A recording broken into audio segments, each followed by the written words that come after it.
0%보다는 50%가 낫잖아요. 그래서 하기로 했습니다. 그러시더라고요. 그래서 두 후보가 지금 단일화 방식에 합의한 뒤에 서로 포옹하는 장면이 나오고 있습니다.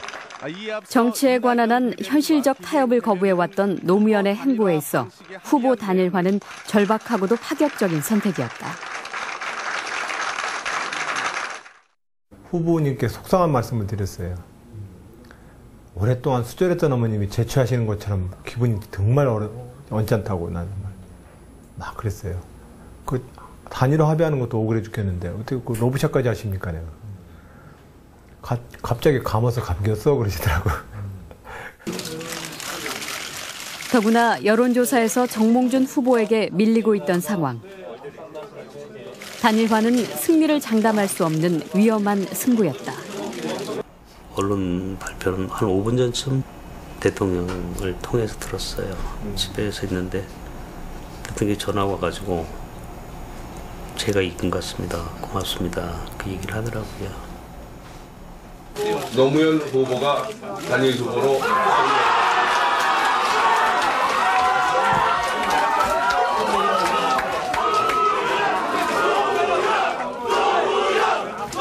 경선에 이어 단일화에서도 예상을 깬 극적인 승리로 지지율을 반등시킨 노무현 후보.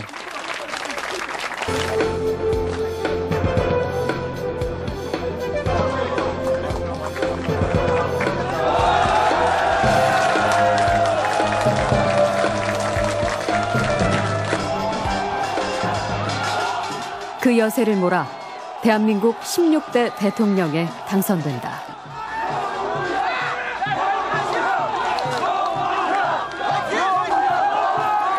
네 번의 패배가 가져다준 승리였다.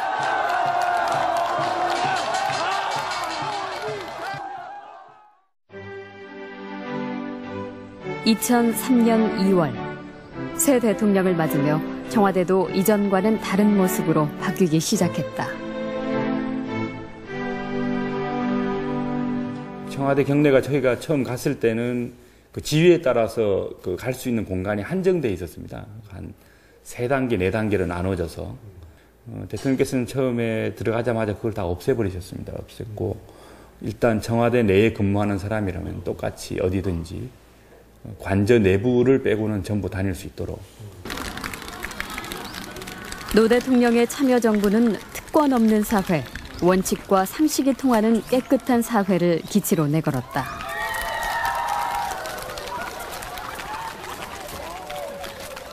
대통령은 권위주의 청산을 위해 스스로 권위를 내려놓았다. 선생님, 예? 예. 비켜라, 선생님 좀 보자. 오늘 대통령까지 만났으니까 입장료 2배네요. 제가 그랬어요. 이게 왜 대통령 하려고 그러냐. 그러니까 자기가 딱 하는 선뜻하는 이야기가 진짜 그 이웃집 아저씨 같은 대통령. 그걸 꼭 하고 싶다. 심지어 무슨 행사를 하는데 무슨 뭐 대통령한테 와서 대통령 담배를 얻어가서 피우는 사람도 있었으니까요. 그래요? 네, 그러니까 뭐 그런 거에 대한 이 권위의식이라든지 이런 건 참 없는 분이셨죠. 그러고 그래서 보기 따라서는 우리나라 대통령직이 너무 수직적인 그 위치에 있거나 아니면 내가 너무 수평적 인간이어서 우리나라 대통령직에 좀 안 맞았거나 어쨌든 간에 그 점이 제일 힘든 대목이었습니다. 수평적인 대통령에게 재임 5년은 순탄치 않았다. 탄핵 사태의 빌미가 됐던 발언. 저는 그렇게 생각합니다. 그리고 대통령이 뭘 잘해서 열린우리당에 펴줄 수 있는 일이 있으면 정말 합법적인 모든 것을 다 하고 싶습니다.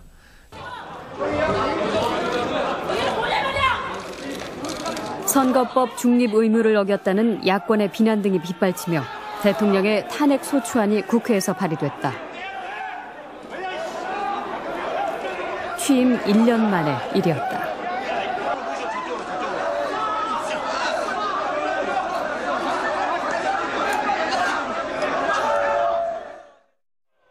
국회의사당에서 제가 국회의원인데 경위들한테 들려서 4명, 5명이 들어서 밖으로 내팽개치는데 이게 무슨 초현실주의 영화 찍는 것도 아니고 이게 너무나 비현실적으로 느껴지고 그리고 현실이라고 생각을 하니까 분하더라고요, 굉장히. 너무너무 분하고 이게 뭐 법 제65조 2항 단서의 규정에 의하여 대통령 노무현 탄핵 소추안은 네. 지금 박관용 국회의장이 표결 결과를 발표했습니다. 노무현 대통령에 대한 헌정사상 초유의 탄핵안은 가결됐습니다. 노 대통령의 직무 수행은 정지됐다. 그러나 그때부터 탄핵을 반대하는 촛불 시위가 시청 앞을 가득 메웠고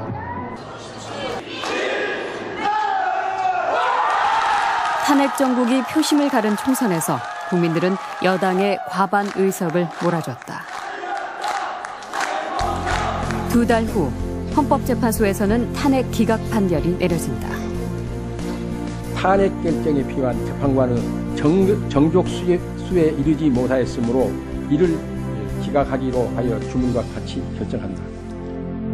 대통령까지 됐으니까 비록 뭐 오해를 받고 다소 타박을 듣는다 할지라도 적어도 역사적 관점에서 이 시기에서 이 정부가 해야 될 몫은 소신껏 하는 것이 맞지 않겠습니까? 사립학교법 중 개정 법률안을 상정합니다. 어렵게 국정 주도권을 쥐었지만 개정안을 사학법, 국가보안법, 과거사법 등 주요 정책은 강행할수록 국회에서 표류했고 부동산과 교육 등 민생 현안들도 나아질 기미를 보이지 않았다. 나는 내가 갈 길을 간다. 언젠가는 내가 가는 길을 알아줄 거다 하는 뭐 일종의 좀 뭐 구도자 같은 뭐 이런 모습을 보였는데 뭐 그런 것이 일종의 요새 말하는 소통의 갭이 굉장히 컸었던 거죠. 더구나 직설적이고 솔직하게 얘기하는 노 대통령의 소통 방식은 언론을 거치며 왜곡이나 오해를 쌓아가고 있었다. 그래서 이렇게 가다가는 대통령직을 못 해먹겠다는 생각이, 그런 위기감이 생깁니다. 흔들어라, 이거 흔들어라, 저 난데없이 굴러들어온 놈. 그런데 그놈의 헌법이 저희는 이제 항상 조마조마한 때가 있었어요. 대통령께서 워낙 직설적으로 표현을 하시니까 참모들은 혹시 또 거두절미당해서 일이 생기지 않을까라고 항상 걱정하고. 근데 당신이 다 알고 있던 것 같더라고요. 내가 이렇게 말을 막 한다고 그러는데 나도 좀 이렇게 훈련을 했으면 좋겠는데 굉장히 솔직한 분이니까 그런 얘기를 하시더라고요. 그러면서 결국 세상 사람들이 자기가 보니까 그거가 아닌데 그거를 이렇게 알아주지 못하는 데서 굉장히 좌절도 하고 실망을 하는 것 같아요.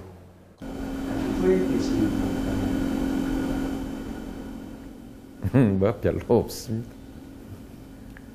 결국 선거제도도 고치질 못했고 또 헌법도 고치질 못했고 대연정도 하질 못했고 그리고 이제 열린우리당마저 마침내 깨져 버렸으니까